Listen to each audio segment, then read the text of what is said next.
Мақтаншақ қаз ертегісі.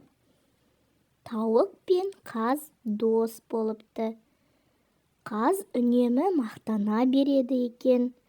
Күндегі әдетінше тауықпен кездесе сала тағы да мақтана жөнелді. Мен адамға өте пайдалымын. Етім оларға азық болса, жүнімді көрпе, жастыққа пайдаланады. Басқа үй құстары мен жануарлардан мен артықпын, деді қоқилаған қаз. Тауық үндеместен ойланып тұрды да досына: «Қаз досым, менімен бірге еріп жүрші», деп алдыға түсті. Қаз балпаңдап тауықтың соңынан ерді. Екеуі алдымен ешкінің алдына келді. Тауық ешкіні көрсетіп: «Мына ешкі адамға бізден де пайдалы.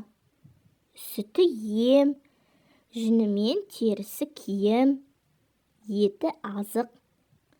Және де ешкі оны айтып ешқашан мақтанған емес», деді. Енді екеуі жылқының жанына келді. Иесі оның жалын тарап тұр еді. Тауық қазға жылқыны көрсетіп: «Жылқыны адамдар бізден де қатты жақсы көреді.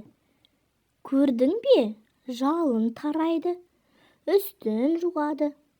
Адамдарға жылқы мінсе көлік, жесе азық, сүті саумал мен қымыз, яғни сусын», деді.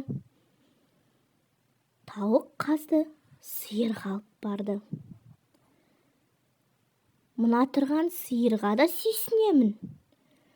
Сүтінен адамдар айран, қаймақ, май, ірімшік жасап жейді.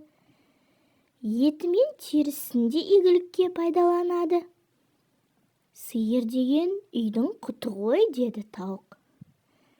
Қаз болса бағанағы мақтаншақ мінезіне ұялып қалды. Тауық: «Қаз досым, мен көрсеткен ешкі де, жылқы мен сиыр да осындай бола тұра еш мақтанған емес.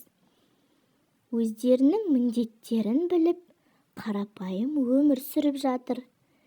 Еңбек өмірді ұзартады, мақтаншақтық бетті қызартады деген осы», деді.